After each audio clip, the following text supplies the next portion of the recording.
Hello and welcome to the 12th episode of the Real List podcast, a podcast about our real list, our list of reels, our list of list of reels. I feel like there was supposed to be a pun in the title that I never realized, I like the guess so. realist. But we don't. This is not a hardcore take on movies. I'm your host Ellis, I'm your host, Gloria. and today we have a selection from Me? you. Although It was a selection from East. yeah, it was sort of my what? It was sort of my note to East that this would come along fairly shortly, and I had never seen it before anyway, so it I've was never on the seen list. it either. Oh, you hadn't? I've never seen this movie. Oh, That's okay. why when you got me the movie set for Valentine's Day last year, I was like, now we can watch all the movies. Okay. Okay. And we didn't even use that to watch the movies No, because we we used have it HBO on Max. HBO Max. And I'm a very anti-streaming service guy because I pay for cable because I live in The 50s. yeah, I live in what is it in here? 1988. Post-war Japan. No, rural post-war Japan. Is the setting of this movie. This is a Miyazaki film. It's this beautiful animated piece that was released in 1988, like Gloria said. Um, I'm not, it's a Studio Ghibli uh, film, and I mean, none of these names are going to be names that we recognize other than I can't pronounce his first name, Miyazaki. Uh, Hayao. Hayato? No, Hayao? Hayao Miyazaki. I have I'm no not idea. even. Sorry if we're butchering your name. Yeah, like he's gonna watch this. Just apologizing. But in seriousness, this is a wonderful, beautiful film about a pair of sisters. I think they're like 10 and 5. They move with their father to a cottage in rural Japan, and Their house is haunted. yeah, well, they meet forest spirits. And one of the things I loved about the existence of the forest spirits, because I'm not really like a supernatural kind of person, and I was even, like I mentioned in our review of The Green Mile, I was surprised when that movie went supernatural. Mm. But this, it's not the way they're addressed, particularly by the father. The way he addresses, like, oh, it must be the forest spirits. It's like, oh, okay, so this isn't something that's like, oh my God, you saw a spirit. Ooh, that's like mythical. He just It's treats it like common. he treats it like it's a normal thing, and everyone seems to know that it's a thing, or I don't know. It's the fact that you have sort of widely accepted in the setting, widely accepted supernatural slash magic slash spirits in a relatively modern setting, and by modern I mean not like Lord of the Rings esque, medieval, feudal, um, typical high fantasy places. We have a bean on the windowsill. Yes. Um, but so how many? You said you've only seen a couple of Ghibli movies. Then that's right. I've seen Spirited Away, Mm-hmm. this one, and that's it. I've only seen two. Oh, really? Okay. only seen two. I thought you were a big fan of these for some reason. I don't am know. a big fan. I'm a big fan of the art style. I'm a big fan of the character development but I've only had a chance to see a handful of the movies, so it's Two. two, not a handful, but two. Wow, that's funny to think that when we met, we had seen an equal number of Ghibli films. Uh, which the only one that's is you had seen one and I had seen one, which is Howl's Moving Castle. We'll do that episode at some point in the future. And you said about the art style, it cannot be understated how beautiful these movies Oh are. my god. If I could live inside a Ghibli movie, I would. Well, and unlike a lot of other franchises where it's like, oh, if I could live in Star Wars, I could. It's like you're not putting yourself in a situation where you basically your life could be made dramatically worse by being in the world of this film. Like, there's really no conflict until the third act or so. And I found that interesting. I found it a little bit. It could have been slow, Mm-hmm. but you still the you still are intrigued by the nature of the forest spirits and the kids' sort of journey through learning about them and having fun with them. I mean, there's the looming.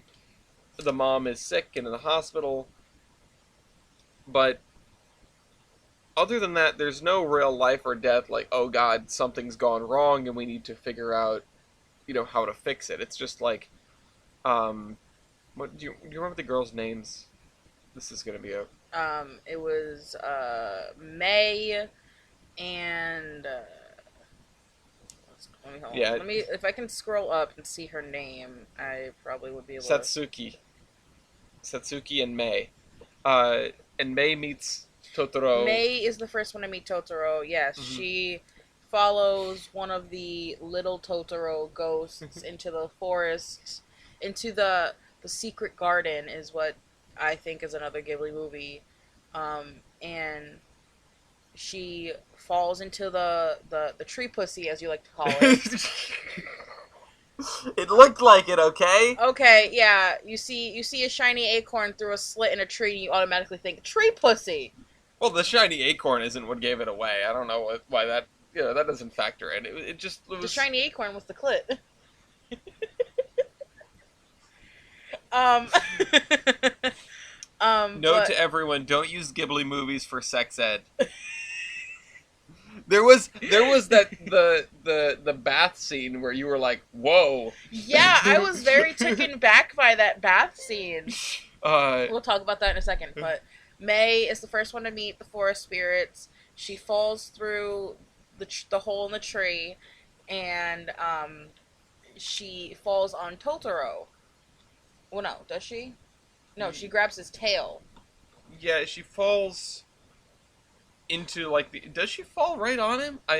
She either falls on him or next to him, but climbs on top of him. I think And she climbed on top of him. yeah. I think that's what happened. Oh my God, there are so many teeth in this movie. The mouths in this movie, the mouths kind of freaked me out. I'm gonna be honest. So she starts playing with his tail. He kind of like throws her on top of him. Whoa. Um. Jesus Christ, you're being worse than me today. Listen. I wasn't gonna bring up tree pussy, and now you're saying whoa about a 5-year-old. Shut up. Oh, my allergies Uh, are like to go. Yeah, mine too. I woke up sneezing my head off. But she's like, "What's your name?" And he's like half awake, and she's Yeah. like hitting him on the nose and stuff like that. And She booped him. She booped him, and then what was it? He was like, "My name is Totoro." Well, no, he's just like yawning slash roaring, and she interprets that as him saying Totoro. I guess so. Yeah. Who knows if the forest spirits ever, or even have names in the first place, right? Well, yeah, but um, he seems to respond to it. His name being Totoro. That's true. I'm just trying to keep an eye on the animals. But yeah, and Sashimi is like, but I want to meet the forest spirits. I want to meet the forest spirits and the dad now. And the dad is like, well, maybe if you're patient, you will. Which, yeah, I say there's no conflict, but there is still like wants and needs for say this, using character building terms of the different characters throughout the course of the movie. It's not like nothing happens. It's not like the plot isn't going anywhere, but it becomes a very different sort of problem in the third act, which is unrelated to the previous problems, and that is solved by Totoro and Cat Bus. Cat Bus! Can I just say, if I could have an actual cat bus, I would love an actual cat bus. Yeah, but can you imagine the insurance on a cat bus? Yeah. I mean, it's nice to think that I could have a cat bus. Yeah, let me know if you find the cat bus on Craigslist. Cat bus! But I want to also talk about how I want to make a connection, because when they first moved to the house, you have the soot sprites. Yeah, the soot sprites. And then you have Granny, which I would like to think is Chihiro from Spirited Away. Your hand is freezing! Sorry. Sorry. Your hand is frigid. Sorry. Oh my god. Sorry. You're warm. Yeah, I'm warm. Doesn't mean you can take my warmth. But anyway, yeah, so that's an interesting one. I wonder if there's like a Miyazaki cinematic universe where the movies are connected. I mean, I don't. Well, you never get her real name. They call her Granny, and that's what Chihiro called the sister in Spirited Away. Remember towards the end where she was like trying to go home to her parents, and she was in the cottage with no face. Oh yeah. That's right. And she was like, "You can call me Granny." Yeah. So that makes me think maybe it's Chihiro, and I mean, we don't know how common Granny is as just like a as just a grandmother name, or old person assuming a grandmotherly role. Yeah, but still makes me think. What are you doing over here? Nothing. I'm not doing anything. You're like playing with my bra, and I'm trying. All right, you're making it sound way worse than it is. I have my hand on your shoulder. No, sir. You are playing with my bra. I have my hand on your shoulder. There's no hanky-panky going on during the course of this podcast. Everyone needs to know that. That you're not listening to something more explicit than people talking about Totoro. But, you know what's funny? Is I sort of made a note of how loose these movies are with details sometimes. Mm-hmm. Because I pointed out that, the father does generic thing where he's surrounded by a lot of books. And then, like, maybe 5 minutes after that, you learn that he's a professor. And I was like, all right, I'm going to eat my words because I figured we would never find out what he did. And I was wondering what happened to their mother throughout the beginning of the movie. I was like, where's their mom? And then I saw all three of them hop on a bike and just bike to the hospital. Yeah. And I was like, ah! Yeah, we don't know. We know that it's a 3-hour walk for grown-ups from their village or, where their house is to the hospital. I don't know what that translates to in terms of actual distance. Or, like, I think it's supposed to be... Because he works in Tokyo. The father works in Tokyo. Mm-hmm. So they mustn't be too far from that. I mean, he said it was a train and a bus ride away. Yeah. But still, I mean, it's a train and a bus ride for me to get to Boston. If you're commuting every day, you'd hope it's not more than a couple hours in each direction. So they can't be that far away. I am wondering, I assume the location of this movie is intentionally vague. Because you're not going to track down, like, oh, this is the location of their fictitious house. But you could probably put it in a radius around Tokyo. But the interesting thing that I learned from the article about this movie is that, I mean, naturally it was a Japanese movie and it was filmed in Japan and, it was filmed in Japanese and released in Japan. And then they made an English language dub for trans-Pacific flights. So a lot of American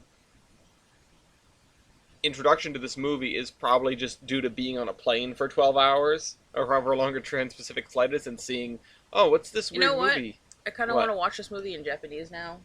Yeah, you want to watch it with subs instead of dubs? Yeah. I did that once with a movie called Steam Boy, which is on the list. I did that once with Spirited Away, trying to pirate it.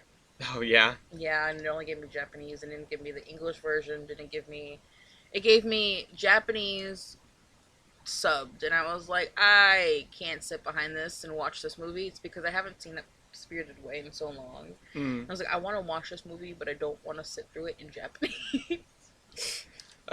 I would figure if you were trying to pirate it, you'd end up with like, oh, I found a copy of the movie in Japanese with French subtitles. With French subtitles. You just ended up with something that you cannot experience. I mean, you can watch, and you can go, oh, look, this is what's happening, and that's it. I could probably watch the movie and be like, oh, I know what's going on in the scene. I know exactly what they're saying. Yeah, I mean, and I think I I would wonder what the experiment, or what movie you might experiment or run this experiment with. But I'm sure a good number of Oh, there's the these house. Ghibli films, you would be okay watching it with no understandable dialogue. Like you would sort of get what's going on. Maybe not Spirited Away, but I think this movie, if you watched it with no dialogue, or at least dialogue you couldn't understand, you would still know what's going on. Hmm. Um, you might be missing a few things, but in general, you would get the gist. Which, oh, we're looking at the picture of the house right now, and here's a Chekhov's gun that was never fired. At the very beginning, when the sisters are messing around in the house, and they go up to the awning Hmm. over the patio area, and they start pushing on the rotted out They're like, it's leg of falling it. apart. Yeah, I so expected that to either come down right there, obviously not crushing either of them or anything terrible like that, but just to fall over, or for it to come down at some point later in the film. It's never addressed. It's never brought up again, and it's like, oh, okay, I guess it just wasn't a big deal. They just wanted to show how messed up the house was by having them play with a rotting porch structure. I also like how, excuse me, Totoro is like only shown to the girls. Like he only appears for the girls. Because if you think, he shows up for May. Yep. He shows up when the girls are trying to sleep, when they plant their trees, their acorn trees. Yeah, when it turns it into a giant tree, and the next morning the tree's gone, but they do sprout. So They there's do that. sprout. And then Cat Bus. Yep. Cat Cat Bus Bus is is only seen. only seen by them. Mm-hmm. Which is like, It makes me think, is it like he only wants them to see him? Or what's going on here? Can other people see them unless they don't want to be seen? Yeah, it toys with the idea of, is this just a dream too? Which Exactly. it's sort of like, and might be an odd comparison to make, but it's sort of like the Polar Express, where they're having these wild adventures with Totoro and company, and Totoro and Company. yeah, and the adults never see them and they never find out about them, but they remember these things, and they wake up the next morning like nothing has happened. But each time there's a little reminder. There's Mm-hmm. like the bag of acorns, or the plants beginning to sprout, or of course, and in the climax it is shown that this is not a dream. This is very real, because Totoro and Catbus go off to with Satsuki to find Mei. Well, no, it's Uh, only Cat Bus. oh, sorry. Well, Totoro summons Summons Cat Catbus. Bus. But either way,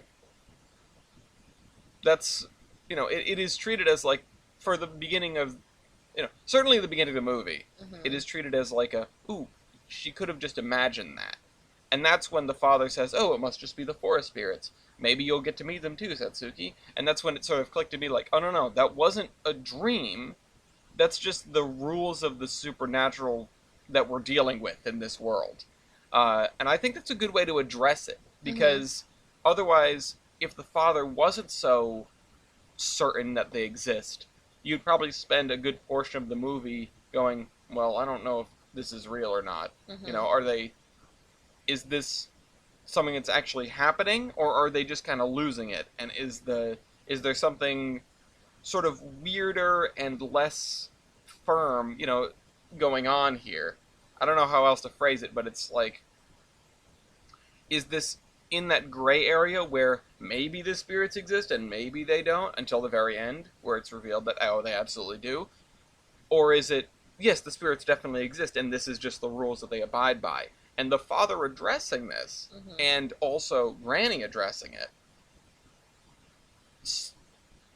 very clearly from the beginning says to most people, no, these are real spirits. The spirits are real in this world. This Yeah, is just like what we're dealing with. like in Spirited Away, where like at the bathhouse you see all the spirits and stuff, and Chihiro's like, what is this place? I'm sorry if I'm making a lot of correlations to Spirited Away. It's just they're both Ghibli films, and it's easier to make correlations in each movie. Yeah, well, and we watched Spirited Away not too long ago, and it's one of your, it's your... One of my favorite movies, even though I fell asleep while watching it. Yes, you did. I forgot about that. I did fall asleep. It's okay. I forgive you. I haven't fallen asleep. At least it wasn't... At least we weren't watching it for the podcast. Well, yeah, we have to make a podcast. Yeah, we do have to eventually. go back and... Yeah, but we have to rewatch it because somebody fell asleep. I mean, I've seen the movie so many times. I could tell you the movie note by note. Okay. So, I stayed awake. I'm sorry, I was drunk. Leave me alone. Oh, man. I can't remember where I was going to go from here. I was just talking about just thinking about the Soot Sprites and everything. And I love how the house is actually real. Yeah, I don't know. Did they make the house, like, to show off the movie? Or, after the movie? Or did they have the house and they sort of brought it into the movie world? And I want to say, because we were talking about Cat Bus and the bus stop scene, right? Gotta be the best scene in the movie. Gotta be at least my favorite, probably a lot of people's favorite, when, they give Totoro the umbrella, and he thinks it's the funniest thing in the world, the sound of raindrops hitting the umbrella. He was scared at first. He was very scared at first. And when Suki first sees Totoro, she's standing at the bus stop in the rain with her 5-year-old sister on her back because she's tired. Mm-hmm. And so, Totoro walks up to her, and he's got a leaf on his forehead, just sitting there as, like, protection, and his ears are just sticking up, and he's got the leaf in between his ears. It's dripping on his nose. Just dripping on his nose. And Suzuki's like, here, take this, May is gonna fall. And he, like, takes it, and he opens it, and he just holds it above his head, and it's just like, I am not getting wet anymore. Yeah. And then he jumps and causes all the rain to fall from the trees. Oh my god, all the rain to fall off of the trees, and he's so good. Just enjoying it. Also, one more thing I've noticed about Cat Bus is that the taillights are mice. Yeah, the headlights too. The headlights and taillights are mice. Not the headlights, the lights in school buses. The marker lights. Yeah. Yeah, like, how the lights they have on school buses? Yeah. It's mice with glowing eyes. Yeah. Apparently, lots of things have glowing eyes. Also, apparently, tops can fly, which I don't know why that cracked you up so much. Do you remember when they were riding the top? Oh. And I was like, why don't my tops do that? You just lost it. I don't know why that was so funny. I don't know why it was so funny either, but. But yeah, we didn't really address the mother. You never find out what she's sick with. Yeah. But the mother is in the hospital, and the girls are, worried about their mom. They want their mom home, and, they feel like their mother either always gets sick and she never comes home, and they think that that's happening again. They think that she's gonna die. I mean, it's a very common thing to happen when you're a young child and your mother's in the hospital and she's never been home and she's never home anymore. Or like any time that your parents are late to pick you up from anything by like 5 minutes, you just assume that they died in a car accident. Listen, I told you that in confidence. I told you that. I asked you if that was something that you also thought, and then I saw a meme about it. So apparently, it's a more common thing than just the two of us. Whatever. But yeah, at the end in the credits, you see that the mother comes home because she's in the bath with her daughters. So, I mean, none of those. I wasn't paying attention to the credits. I was about to ask, did the mom come home? Yeah, in the end credits, it shows that the mom in the bath with the two girls. None of those characters have nipples, I've noticed. Yeah, I know. That was one of those things. I feel like it must be, maybe it's. I can't assume that it's different in like the Japanese release, but it may be. I mean, Americans are particularly prudish with what you can see in movies. I mean, oh my god, it's a nipple. They're children, for God's sake. It's like, yeah, and you were wooed by that, and I was like, okay, so it's just Japanese traditionalism. Like, I'm not, it didn't give me very much pause, and I was surprised by your reaction. I was very thrown off. Like, I'm sorry. Like, it just took me for a loop there. And I was just like, whoa, hold on a second. Hold up. But you know, it's it's not trying to be provocative. No, it's not. It's not the And sexy bath scene. Oh, unless you got the hots for the dad, I guess. oh yeah, Mr. Professor. Ladies love an educated man. I'm sorry to anybody who watches this episode. So... Oh shit. Okay. Anyway, I think we should move on to the yeah, rating. we need to do our star ratings. Do you want to go first? Yeah, I think I'm gonna give it 4. I feel like I could give it more, but I think I'm just gonna give it 4 stars because it is a wonderful, wonderful movie. I can't tell you why I would rate it down. It just doesn't tickle me as much as some of the other ones might. But I think all the things that I've sort of listed aren't detractors. They help it. The fact that there's no major conflict in the first 2/3 of the movie, and it's just these two girls exploring their relationship with the spirits, and just sort of vibing, just existing, and despite the world around them. And not to say that the world around them is bad or dangerous or anything, but their mom's in the hospital, etc. It is just a wonderful tale of discovery, and I love it. I do. I would probably watch it again. But I'm just gonna give it 4 stars. I think it's a pretty good movie. I'm gonna give it a 4.5. Okay. Because Ghibli films have a special place in my heart, and I love the art style. And like Ella said, there's not a lot of conflict. Get your hand out of my shirt! Get your hands off of me! You're warm. I don't care. Don't touch me with those freaking icebox hands. Warm. I'm cold. I don't care. But I love you. I love you too. But I love the art style. I think that what's so funny? What? What? Your reaction. I was kind of wondering if you would be able to power on through your star rating with my hands, with my cold hands on your back. But what was I saying? You're saying, get your hands off me. As Ella said, there's not a lot of conflict in the movie, and that's great. You love a movie that has little to no conflict. Sometimes. You like to, if it's a happy movie, it's a happy movie. It looks like Ellis is going to be sleeping on the couch tonight. Why? What did I do now? I don't know. It's just what everybody says. It's not even the afternoon, barely, and I'm going to Gulag. Well, but God damn it, I keep messing up. But And this is not my fault.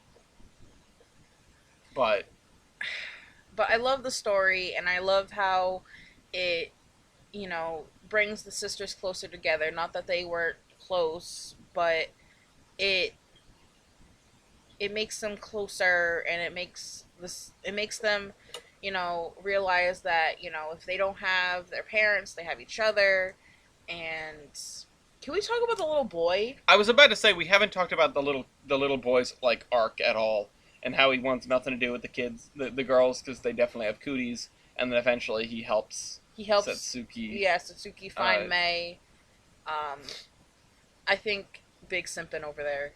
I mean, they're 10, but it's cute. But you can still have a crush on somebody at age 10. They have cooties. Oh my god, you and cooties. I guess I've given you my cooties then. Yeah. So it is sort of a nice, very subtle love interest. Yeah. As far as movie terminology goes. In the credit, you can also see him. He's the outcast, and Sasuke's this big personality, and he's just I don't know how to approach this, and he's just like outcasted, and I feel He like, seems kind of cool. I mean, he is cool, He's got a but like plane. if you look at the end credits, you can see the art that they've put into the end credits, and he's very outcasted from the other kids. Is what I'm trying to say here. I should go watch the end credits. You should. I feel like I missed a bunch. I just went to clean up because we ate during the movie. Mm-hmm. But anyway, that's My Neighbor Totoro. I almost called it Spirited Away. We need to figure out what we're watching. Oh right, I said we're watching Caddyshack next. Yes. Yes. So, and after Caddyshack, I already have a movie lined up. Oh, what's that? What is it? Space Jam. Oh my God, really? Yeah. We're gonna watch Space Jam. All right, I'm down for this. We're gonna watch Space Jam after Caddyshack. Okay, I haven't watched Space Jam since I was small. I haven't watched Space Jam in a while either. I'm looking forward to this now. Like, comment, and subscribe. And let's go watch a movie. Thank you for tuning in to another episode of The Realist. And hey, babe, wanna go watch a movie? Bye, guys. Bye.